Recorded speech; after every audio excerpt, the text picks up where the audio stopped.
తాకట్టులో ఉన్న బంగారం అమ్మాలనుకునే వారి ఇన్ఫర్మేషన్ ఇస్తే దాని వాల్యుయేషన్ బట్టి మీకు కమిషన్ కూడా ఇస్తుంది గోల్డ్ హబ్. నమస్తే, వెల్కమ్ టు మనం టీవీ. నా పేరు బలి. లైవ్ లో జాయిన్ అయ్యారు ప్రముఖ రాజకీయ విశ్లేషకులు డాక్టర్ పెంటపాటి పుల్లారావు గారు. వారితో మాట్లాడదాం.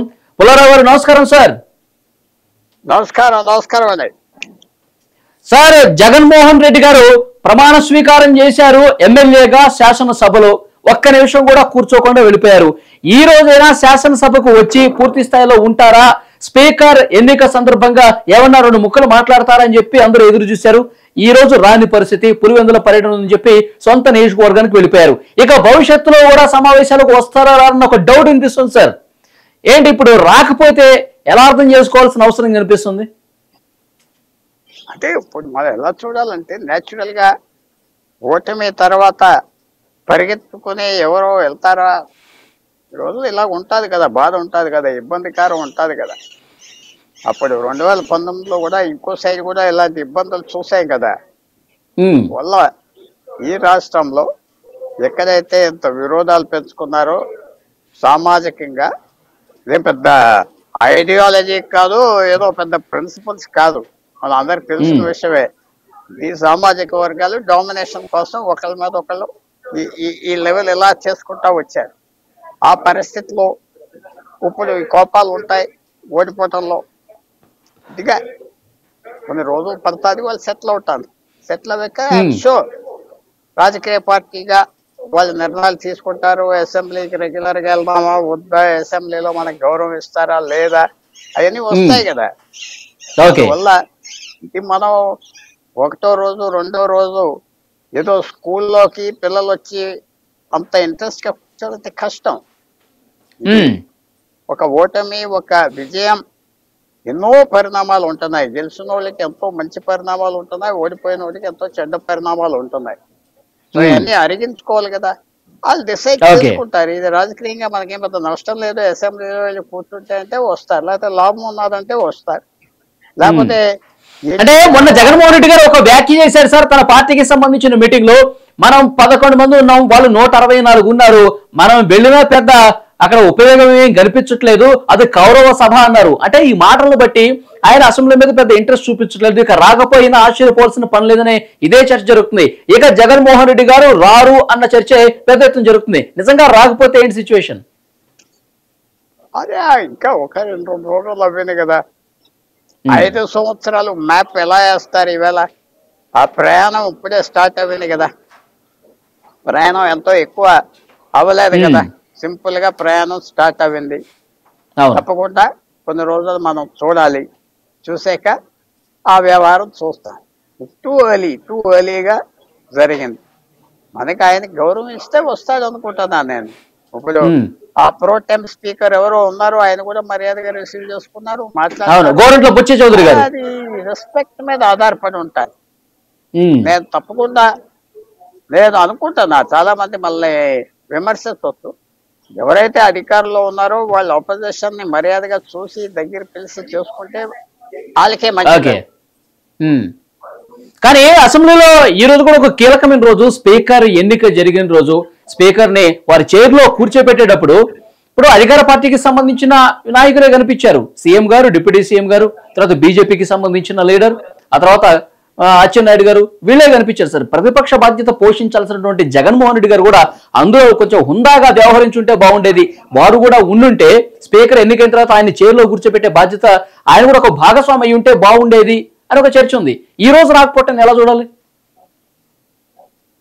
ఇది ఇంత విరోధం మనం చూసాక వాళ్ళు ఇద్దరు పార్టీల మధ్యన ఇవన్నీ నార్మల్ గా ఉన్నాయని అనుకోవటం ఎలాగుంటాయి?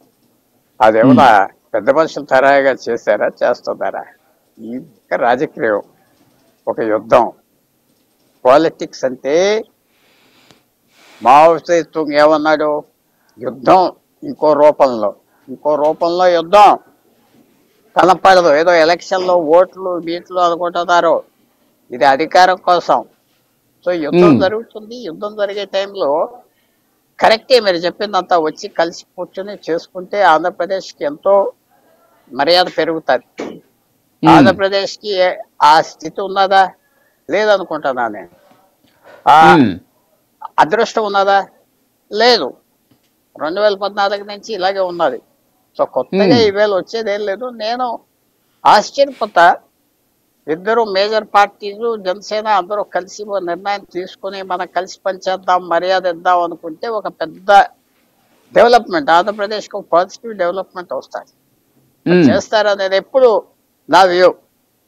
వాట్ అబౌట్ రీ అని ఇంగ్లీష్ లో ఉన్నది. అంటే వాట్ అబౌట్ వాళ్ళు ఇలా చేశారు, ఇలా చేశారు, ఇలా చేస్తా కాకుండా ఎవరో ఒక స్టెప్ మొదలు తీసుకోవాలి కదా. ఆయన ఇన్వైట్ చేయాలి, ఆయన గౌరవం ఇస్తామంటే వస్తారు. అయితే ఆయన గౌరవం ఇవ్వలేదంటే అప్పుడంటే ఆయన ఉంటాడంటే నాకు అప్పుడు వాళ్ళు గౌరవం ఇవ్వలేదు కదా 2014లో అంటారు. ఇంక ఇదాగా మనం ఎంతకాలం వెనక్కి వెళ్ళిపోతాం హిస్టరీలో. ఎవరో ఒకళ్ళు మనం అడిగేయాలి, వేస్తే మంచితనం దొరుకుతుందని నాకు నమ్మకం ఉన్నది. మర్యాద ఇస్తాం, మీరు మాట్లాడినప్పుడు అడ్డం పడం అని ఇస్తే ఆ గవర్నమెంట్ ఇమేజ్ కూడా ప్రజల్లో చాలా పెరిగిపోతుంది, చాలా పెరుగుతుంది. ఒక మంచి అంటే గతంలో అలా జరిగినా సరే దాన్ని ఏమీ మనసులో పెట్టుకోకుండా కొంచెం హుందాగా వ్యవహరించారు ఇప్పుడు అధికారంలో ఉన్న వాళ్ళు అన్న పేరు తెచ్చుకోవచ్చు గతానికి భిన్నంగా వ్యవహరిస్తే. ఇప్పుడు అదే కదా, ఎవరు స్టార్ట్ చేస్తారు ఈ మంచితనం? మీరు చేస్తారా, నేను చేస్తారా? ఎవరు ఇస్తారు మర్యాద? ఎవరు తీసుకోవడానికి అందరూ రెడీగా ఉన్నాం. సో అది కూడా మనం ఆలోచించాలి. ఆంధ్రప్రదేశ్కి నా వ్యూలో ఏ ప్రభుత్వం అయినా అధికారంలో ఉండి అపోజిషన్ లో బాగా ట్రీట్ చేస్తే ఆఖరికి ప్రజలు వాళ్ళకే లాభం ఇస్తారు, వాళ్ళకే పెంచుతారు, వాళ్ళకే మర్యాద ఎక్కువ అయిపోతుంది గవర్నమెంట్. అది మరి చేస్తారా? మానవత్వం వచ్చాక ఎన్ని మింగీస్ చేసుకోవాలంటే కష్టం. మహాత్మా గాంధీ ఇలాంటి వాళ్ళు కష్టపడ్డారు, చేశారు. మిగతా వాళ్ళు చేయగలరా? నన్ను తిట్టారు మీరు, నేను అంత ఈజీగా క్షమిస్తాదా? పబ్లిక్ గా తిట్టారు మీరు, అంటే మీరు ముందలు తిట్టారని మీరు అంటున్నారు. సో ఇది ఎవరు ఎక్కడి వరకు వెళ్ళిపోతాం, ఎవరు ముందల? సో ఇది మనం ఆలోచించుకోవాల్సింది. మనం ఇప్పుడు ఆయన నిజంగా ఈ 5 సంవత్సరాల పాటు ఏ ఒక్క రోజు సమావేశానికి హాజరు కాలేదనుకుందాం, పూర్తి స్థాయిలో ఆయన గైర్హాజరయ్యారనే అనుకుందాం. ఏంటి సార్ ఇప్పుడు హాజరు కాలేదు కాబట్టి ఆయన్ని సస్పెండ్ చేసేటువంటి అధికారం కూడా స్పీకర్ కు ఉంటుందా నిజంగా ఒకవేళ ఇలా జరిగితే కనుక? ఒకటి హౌస్ కు వచ్చి కూర్చోవాలని ఏం రూల్ లేదు. ఆ 15 రోజులకు ఒకసారి సంతకం పెట్టేసి వెళ్ళిపోవచ్చు. అది పెద్ద అది రూల్ కాదు కదా, అది ఆయన ఇష్టం. మీరు ఒక ఎమ్మెల్యే అవ్వారు, మీ ఇష్టం. మీరు రోజు 9 గంటలకు వచ్చి పొద్దున్న కూర్చి రాత్రి 9 గంటల వరకు కూర్చుంటారు. కొంతమంది ఉన్నారు, అది మీ ఇష్టం. ఇలా చేస్తే బాగుంటుంది అంటే ఆయన వాళ్ళు ఎలా చేస్తే బాగుంటుంది అని ఆయన అంటారు. సో ఎక్కడ ఆ పరిస్థితి ఆంధ్రప్రదేశ్ లో ఉన్నదా? వాళ్ళ మర్యాద ఇచ్చుకునేది అంటే వాళ్ళు ఇవ్వలేదు, వీళ్ళు ఇవ్వలేదు. మనం ఎక్కడికి వెళ్ళాలి క్యాలెండర్ లో?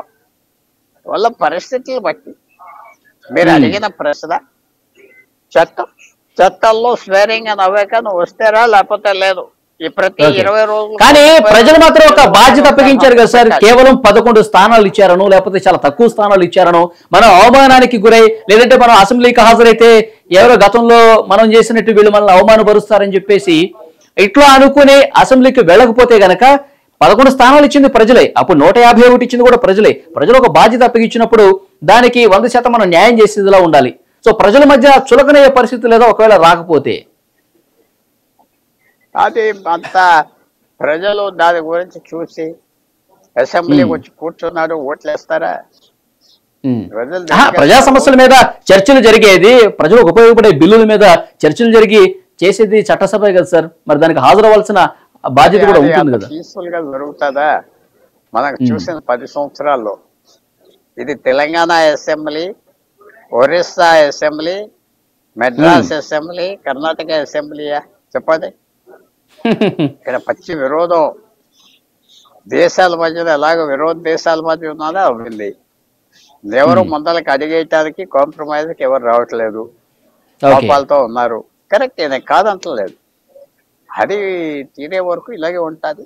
అది పెద్ద నష్టం. అసెంబ్లీకి రాలేదు, అసెంబ్లీలో ఇవాళ అసెంబ్లీని రిప్లేస్ చేసింది ఏంటి?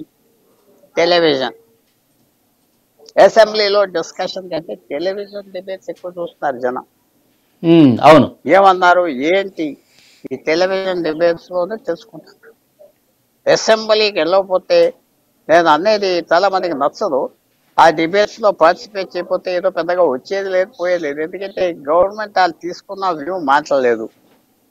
ఆపోజిషన్ మాట ఎవరు వింటలేదు. పార్లమెంట్ లోనే డిస్కషన్స్ లేవు, మాట్లాడట్లేదు. చట్టాలు ఇంట్రడ్యూస్ చేస్తారు, తొందరగా పాస్ చేస్తారు. అందువల్ల మనం చూసేది ఇక్కడ కాంప్రమైజింగ్ యాటిట్యూడ్ వస్తే ఆంధ్రప్రదేశ్ లో అంతా బాగుంటది. రావట్లేదు కదా. మీరు 11 మంది ఉన్నారు, మీరు వస్తే బాగుంటుంది, మీ డ్యూటీ మీరు అది ఇది చెప్పటం వేరే విషయం. అది కరెక్టే, పుస్తకాల్లో రాస్తున్నాయి, కొంత అసెంబ్లీస్ లో అలా జరుగుతుంది మీరు చెప్పిందంతా. సార్ మరొక ముఖ్యమైన విషయం సార్, పెంటపాటి పుల్లారావు గారు, యాక్చువల్ గా తాడేపల్లిలో ఉన్నటువంటి వైఎస్ఆర్ కాంగ్రెస్ పార్టీ కేంద్ర కార్యాలయం నిర్మాణ దశలో ఉంది. దాన్ని 5 బుల్డోజర్లు జేసీబీలతో కూల్చేసిన పరిస్థితి ఉంది. నిబంధనలకు విరుద్ధంగా అక్రమంగా దాన్ని కబ్జా చేసి కట్టారు వైఎస్ఆర్ కాంగ్రెస్ పార్టీ వాళ్ళు అని చెప్పి కూల్చేశారు. దీన్ని ఏ విధంగా చూడాలి? గతంలో కూడా కూల్చివేతలు జరిగాయి కాబట్టి కక్ష సాధింపుగా ఈ రకంగా చేశారని భావించాల్సిన అవసరం ఉందా? ఎలా చూడాలి? దేనికి ఎవరైనా ఆంధ్రప్రదేశ్ లో ఇది కక్ష లేకపోతే ఇది రూల్ అందరు చెప్తారు. అంటే ఇది రూల్ అంటే చేయాలంటే చేయొచ్చు, దానికి కాదట్లేదు. కానీ అలాగ ఆంద కదా, ఆంటలేదు కదా, కక్షగా అంతది. మరి ప్రజలు ఒప్పుకుంటే ఒప్పుకుంటారు, అది మనం ఏం చెప్పలేం. ప్రజలు బాగా చేశారంట. నరేంద్ర మోడీ బీజేపీ ప్రభుత్వం చాలా మందిని జైల్లో పెట్టింది, లంచ గుండెల్ని తినేసి. రాజకీయ నాయకులు వేల కోట్లు తిన్నవాళ్ళు. కొంతమంది రాజకీయ నాయకులు బెంగాల్లో కార్లు 400 కోట్లు పెట్టుకుని ఆ కార్లు తిప్పేవారు. చూశారు కదా, బొమ్మలు చూడలేదా? డబ్బులు వందల కోట్లు చూశారు కదా. కక్షతోనే చేశారు, కానీ ప్రజలు ఆనందపడ్డారు. బాగా పట్టారు ఈ దొంగల్ని, ఈ లూటర్లని.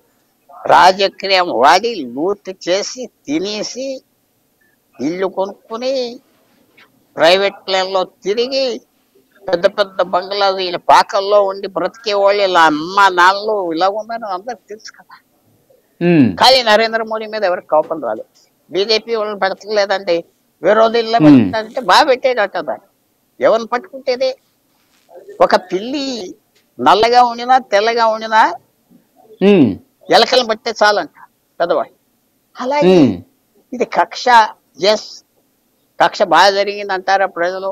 అయ్యయ్యో పాపం అని ఎవరు అనరు.